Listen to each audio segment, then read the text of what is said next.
রাজ্যে এসআইআর প্রক্রিয়া শুরুর পর থেকেই ব্যাপক শোরগোল পড়ে গিয়েছে রাজনৈতিক মহলে। সময় যত এগোচ্ছে ততই চড়ছে রাজনৈতিক পারদ। মূলত এসআইআর এর মাধ্যমে ভোটার তালিকা থেকে বাদ দেওয়া হবে রোহিঙ্গা, অবৈধ বাংলাদেশি মুসলমান এবং মৃত ভোটারদের নাম। অন্যদিকে তৃণমূল অবশ্য জানিয়েছে যে তারা এসআইআর এর বিরোধী নয়, তবে এটি অত্যন্ত অল্প সময়ের মধ্যে করা হচ্ছে। এক্ষেত্রে একটি বৈধ ভোটারের নাম যাতে বাদ না যায় সেই দাবি কিন্তু জানিয়ে এসেছে তৃণমূল কংগ্রেস। কোচবিহারের প্রশাসনিক পর্যালোচনা বৈঠক এবং সরকারি পরিষেবা প্রদান অনুষ্ঠানের মঞ্চ থেকেও এসআইআর এর বিষয়ে এবার মুখ খুললেন মুখ্যমন্ত্রী মমতা ব্যানার্জি। তিনি বললেন যে হিয়ারিং শুরু হলে হিয়ারিংয়ে যদি কাউকে ডাকে যাবেন এবং কাগজপত্র চাইবে সেগুলো নিয়ে যাবেন।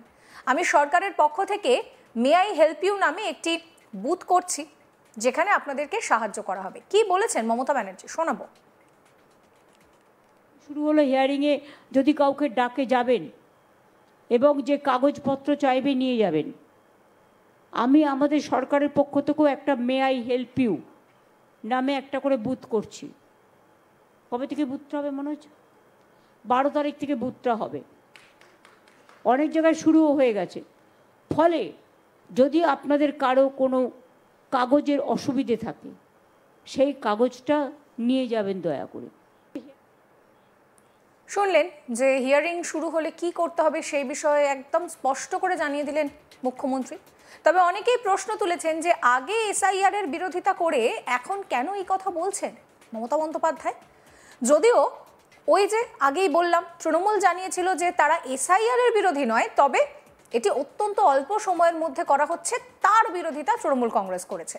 এখানেই শেষ নয়, মমতা ব্যানার্জি আরো বলেন যে আমরা কখনোই মানুষে মানুষে যে বৈষম্য, সেই বৈষম্য বিশ্বাস করি না, আমরা ভেদাভেদ করি না। এই রাজ্যে সবার সমান অধিকার রয়েছে। আমি জানি অনেক রাজবংশী লোকেদেরকে নোটিশ পাঠানো হয়েছে আসামের তরফ থেকে, আমরা সেটা নিয়ে তীব্র প্রতিবাদ করেছি। সেই নিয়ে কি বলেছেন মুখ্যমন্ত্রী শোনাবো। আর একটা কথা মনে রাখবেন, আমরা মানুষে মানুষে বৈষম্য করি না, ভেদাভেদ করি না। এই রাজ্যে সবার সমান অধিকার। আমি জানি অনেক রাজবংশী লোকেদের নোটিশ পাঠানো হয়েছিল আসাম থেকে, এবং আমরা সেটা নিয়ে তীব্র প্রতিবাদও করেছি। ডিটেনশন ক্যাম্পে ওখানে প্রায় 12 লক্ষ হিন্দুর নাম বাদ গিয়েছিল এবং প্রায় 7 লক্ষ মুসলিমদের নাম বাদ গিয়েছিল। এখানেও নিজেরাই কাউকে কাউকে নিয়ে আসছে যারা ওপার বাংলার ভোটার, এখন যারা এসছে এখন 24-এ। একদিকে বলছে এখানে নাকি সব বাংলাদেশের ভোটার, কোথা থেকে পেলে ভগবান জানে। বাংলাদেশ, ইন্ডিয়া, পাকিস্তান দেশ স্বাধীনতার সময় থেকেই 3টে রাষ্ট্র, একটাই ভারতবর্ষে ছিল। এটা হচ্ছে ইতিহাস।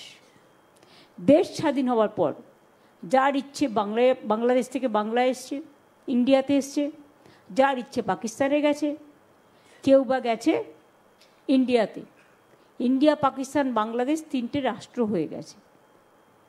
আর 1971 সালে যখন বাংলাদেশের মুক্তিযুদ্ধ হয়, তখন ইন্দিরা মুজিবুর রহমানের একটা চুক্তি হয়েছিল।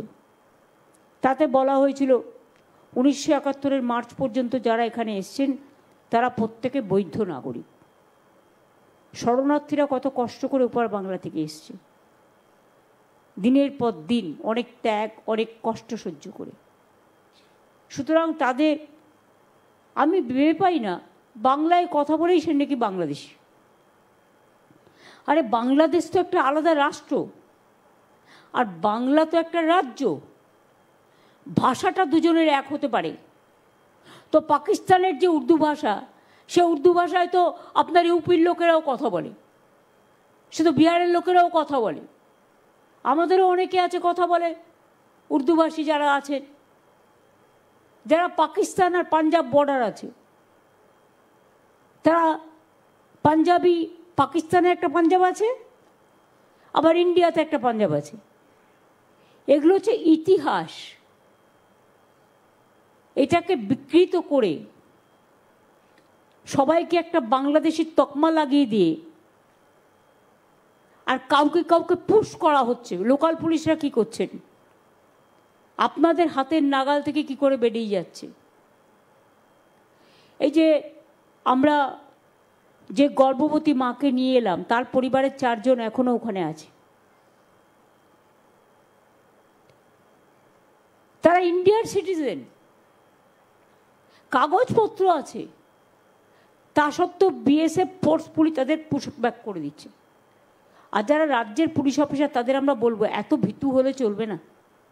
মারপিট করতে বলছি না, খুন খারাপি করতে বলছি না, অন্তত প্রোঅ্যাক্টিভ হন, নাকা চেকিংটা ঠিকমতো করুন।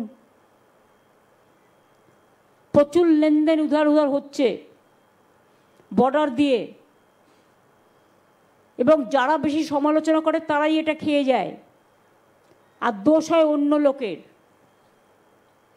সব মাছই মাছ খায়, সব পাখি মৎস্য খায়, দোষ হয় মাছরাঙার। এই মুহূর্তে দাঁড়িয়ে এই এসআইআর প্রক্রিয়া নিয়ে কিন্তু ব্যাপক শোরগোল পড়ে গিয়েছে। এই মুহূর্তে দাঁড়িয়ে মমতা বন্দ্যোপাধ্যায় তিনি পরিষ্কার বলছেন যে হিয়ারিং শুরু হলে অবশ্যই সেই হিয়ারিংয়ে যাবেন, যা কাগজপত্র প্রয়োজন হবে সেগুলো দেবেন। এখান থেকেই প্রশ্ন উঠছে যে মমতা বন্দ্যোপাধ্যায় তাহলে এসআইআর এর বিরোধিতা কেন করেছিলেন? কারণ বিজেপির তরফ থেকে বারবার বলা হয়েছে যে মমতা বন্দ্যোপাধ্যায় যখন এসআইআর এর ফর্ম নিয়েছেন তিনি তার মতন করে নিয়েছেন, তিনি কিছু বলেননি কাউকে। যখন কোভিডের ভ্যাকসিন দেওয়া হয়েছিল সেই ভ্যাকসিনও তিনি নিয়েছিলেন। এই নিয়ে বিজেপির তরফ থেকে বারংবার তোপ দাগা হয়েছে। কিন্তু মমতা বন্দ্যোপাধ্যায় সর্বোপরি তৃণমূল কংগ্রেস বারবার বলে এসেছে যে এই এসআইআর এর কিন্তু বিরোধিতা তৃণমূল কংগ্রেস করছে না। তাহলে বিরোধিতাটা কোথায়?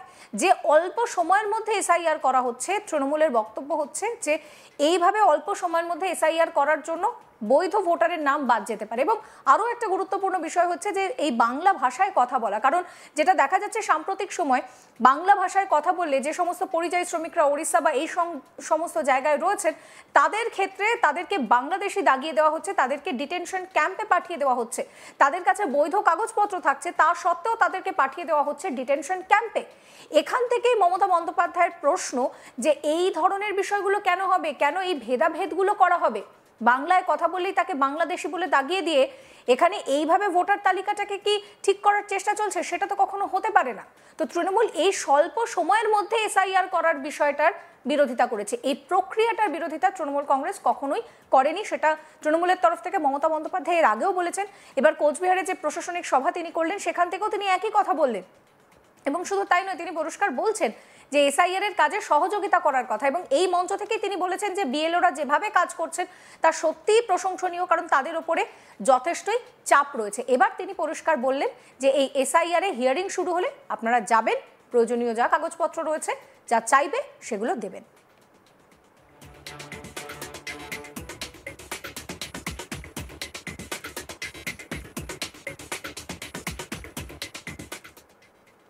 এই ভিডিও সম্পর্কে আপনাদের মতামত জানাবেন। সমস্ত খবরের আপডেটের জন্য চ্যানেলটিকে সাবস্ক্রাইব করতে ভুলবেন না।